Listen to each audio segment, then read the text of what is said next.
Happy Sunday, werewolves. We made it through 3 whole weeks of my daily life hack videos, trying to help you learn from my colorful life experience. Not always good experience, but experience nonetheless. And that's what lessons are, life experience.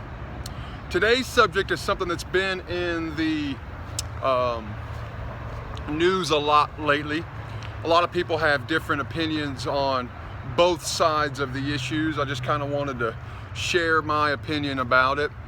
As a matter of fact, my own family has completely different opinions of the subject than I have, and a lot of times that's healthy because we have different life experiences. We live different lives, and learning from each other is what life is really about. Today's subject is the idea of police brutality and police corruption, specifically in America, although it happens around the world. We've all seen instances of this in the news, whether it's police killing or police killings, and of course it's all bad. It's all bad, but we need to figure out what to do about it. And the way that we're going to do that is through open and honest discussion, which I don't think we're really having yet. You see, my mom and dad and my brother, they're government employees. That's what they believe. They believe in the structure and the importance of civility and the laws and rules. But the fact of the matter is that there's not transparency. There's not equal rights under the laws. And that's dangerous.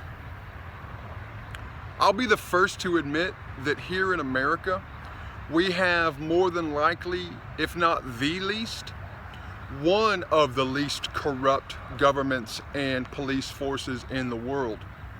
But as the greatest country in the world, should we settle for the least corrupt? Or should we strive to be the only or the first uncorrupt nation when it comes to police, military, and government affairs? You see, it is possible to rid our country or this world of all corruption. But instead of talking about it, we need to do it and lead by example. See, my brother, my dad, they're under the impression that criminals are to blame for a lot of the issue here. But my question is, what is a criminal?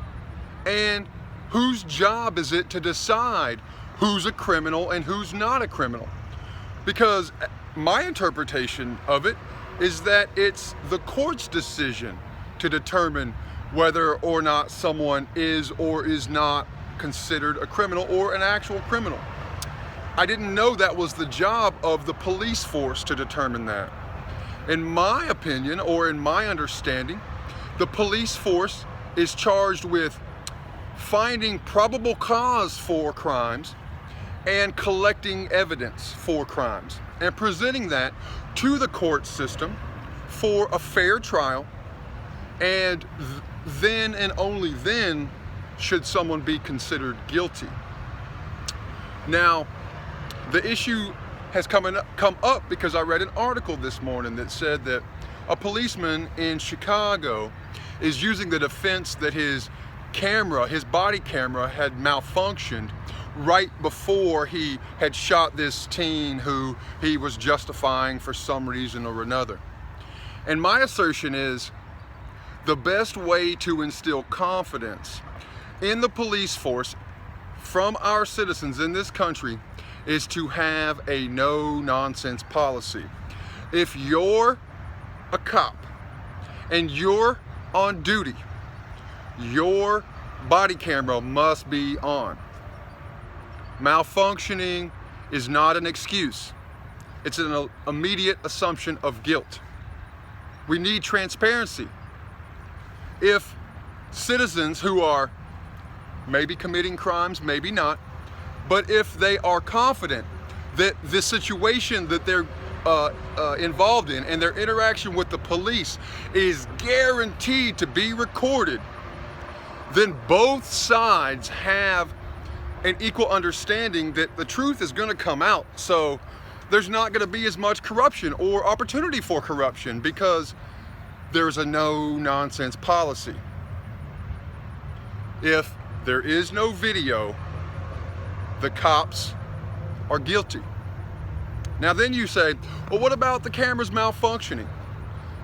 We need cameras that won't malfunction. You're telling me in this day and age we can put a camera in space, but we can't design through private corporations a camera that works under any type of circumstance, even being shot? I don't believe it. I don't believe it. Those are government contracts that people should want. To build a camera that goes on a police uniform, that is indestructible, that is impossible to turn off, that will hold both the criminal or alleged criminal and the police officer completely accountable, because both should be held completely accountable. Everyone should be held accountable for what they do, for what they think, for how they act, for how they treat each other, for how I treat other people, for how I think, and for how I act.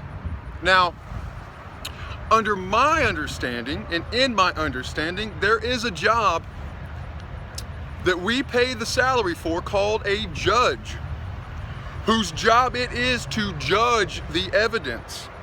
But in order to be a judge, one has to have years of experience with law, because judges are supposed to use wisdom, their experience, and reason to determine the truth. Well, why can't we as individuals use wisdom, knowledge, discernment, not judgment, to determine what is real and what isn't? So instead of blaming criminals or putting blame on anyone, we should hold all parties accountable with no room for error, no room for excuses. Because if a cop knew they would go to prison without a doubt if they turned off their camera or messed with their camera, they would not turn off their camera, they would not mess with their camera, and it would record what happened. Not their version versus our version, or I say our version, whoever's version. It wouldn't be a he said, she said, this lawyer arguing versus this district attorney, or what the case may be. It will be, what does the video say? What can we use based on our experience for what happened in the video to judge this video?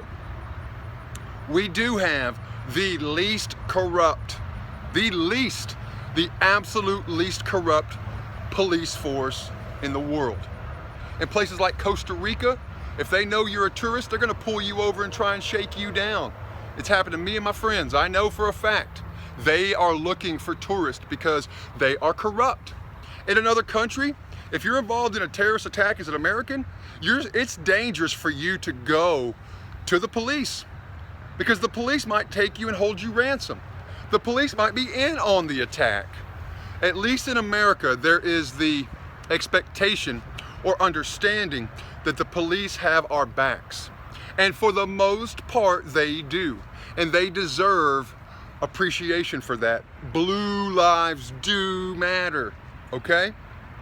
But accountability is accountability. Whether you're a butcher, a policeman, the president, a janitor, a criminal, a priest. Accountability matters. Let's hold you accountable for what you say, think, and do. Let's hold me accountable for what I say, think, and do. One way to instill confidence back in the justice system in America is to hold police, the government, and the criminals accountable. I love everyone's opinions. I respect everyone's opinions, even those who disagree with me. soak in this information. I'm planting seeds here. Another way to think of things. Yes, cops do deserve the benefit of the doubt, but we all deserve the benefit of the doubt, because that's the centerpiece of the phrase innocent until proven guilty. Innocent until proven guilty. I'm not making excuses for criminals. Criminals are bad, they need to be locked up. But what constitutes a criminal may be different. It's subjective to ideology. It is illegal for women to drive in Saudi Arabia in 2016. All women. I think that's criminal. That should be criminal. Let's reanalyze what it means to be a criminal. Let's protect our police force. Let's love one another. And let's understand that these choices are choices. We can choose to pull ourselves up out of this. We have to. Humanity literally has to before it's too late. I love you. I love you. I love you even if you don't love me. I love you even if you don't love you. I'm about to do some adventures, as you can tell. Werewolves, waiting on another werewolf, Jeff, to get down here so we can go on an adventure. We're going to record our first podcast today. Check out that. It's going to be a weekly thing, hopefully. If I can hold myself accountable. Because it's easy to say, but it's harder to do. Three Rivers Paddle Sports. End of week 3. I love you. Jacob Reynolds Music. Peace.